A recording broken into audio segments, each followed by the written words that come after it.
제가 10,000 이상 되면은 그 게시판에 10,000명 이상 되고 게시판에 태명을 적어주시고 연락처를 적어주신다. 그러시면 제가 5분을 추첨해서 대신에 10,000명이 넘어야 됩니다. 10,000명 5분을 추천해서 저자 사인이 들어있는 책을 보내드리고요. 나중에 이제 한 40,000명이 넘으면 10분한테 제가 책을 보내드리겠습니다.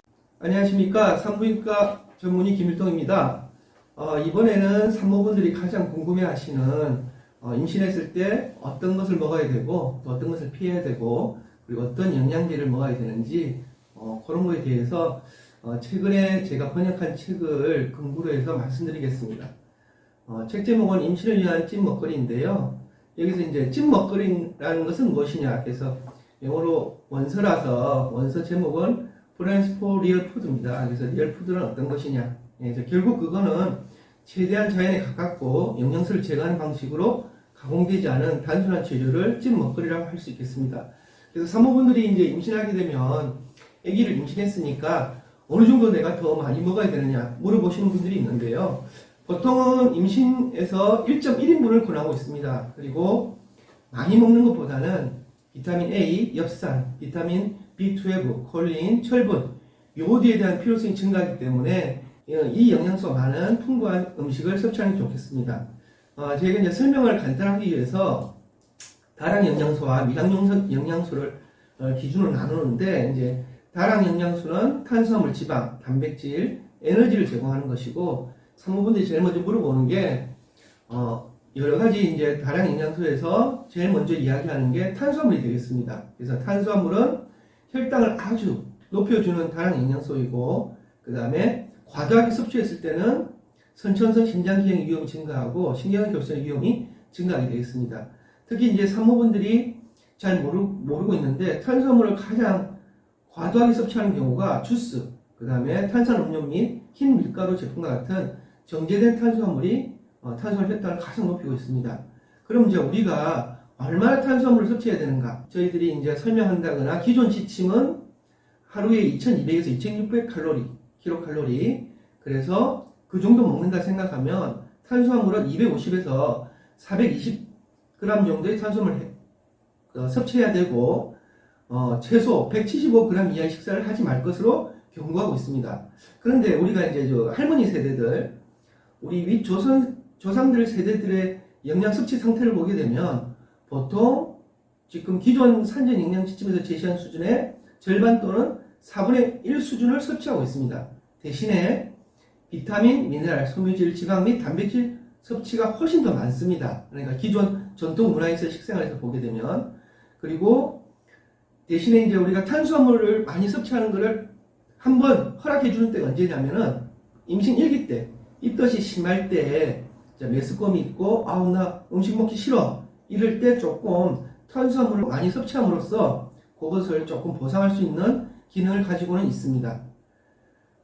두 번째로 보면 이제 단백질을 이야기하게 되는데, 단백질은 이제 임신 중에 이제 애들이 세포를 많이 만들어내는데 꼭 필요한 물질입니다.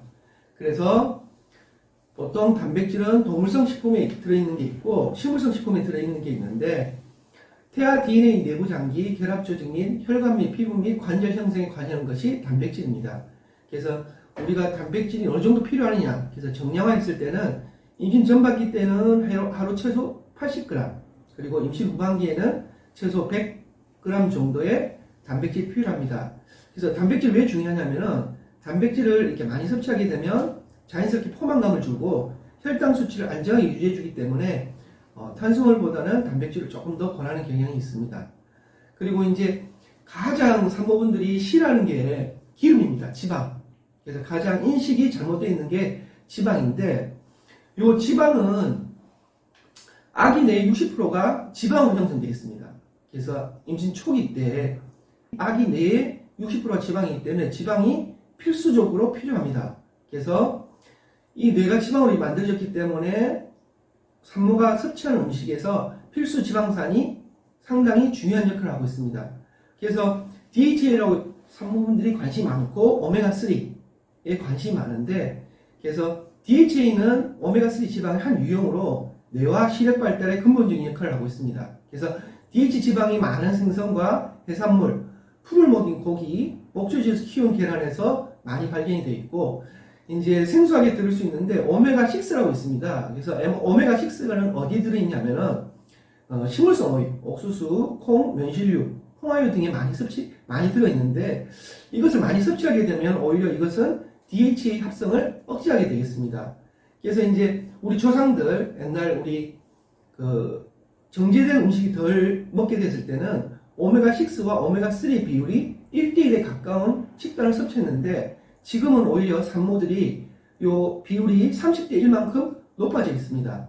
이제 왜 그러냐면 식물성 기름으로 요리하거나 상업용 샐러드 드레싱 및 튀긴 음식 같은 경우는 거의 다가 식물성 기름으로 튀기기 때문에 오메가6의 섭취가 많아지고 있습니다. 그럼 우리가 만약 동물성 오메가3를 섭취하려면 어떤 기름을 선택해야 되느냐? 그래서 라드나 버터 같은 식물성 기름보다 동물성 기름을 선택하시는 게 좋습니다. 그리고 고지방 유제품을 먹게 되면 생식력이 향상되고 있습니다. 그래서 불임이 있으신 분들이 이제 고민을 할 때 좀 권해드리는 게 고지방 유제품을 드시면 생식력이 향상되는 걸로 알려져 있습니다. 그리고 이제 보통 우리가 샐러드를 먹는데 드레싱을 안 하는 경우가 있어요. 그냥 샐러드만 먹을래. 그러는데 오히려 지방 성분이 있는 드레싱을 해주게 돼서 야채하고 동물성 지방하고 같이 섭취하게 되면 야채 속에 있는 미네랄이라든지 영양소가 더 흡수가 잘 되게 되어 있습니다. 그래서 그냥 야채 샐러드를 드시는 것보다는 지방성 드레싱을 해주시고 같이 먹는 게 훨씬 더 좋습니다. 그래서 이제 특히 우리가 제한해야 되는 지방은 동물성 지방보다는 여기서 말하는 것은 식물성 기름, 즉 인간이 만든 트랜스 지방과 같은 오메가6 함량이 높은 지방은 피하시는 게 좋습니다.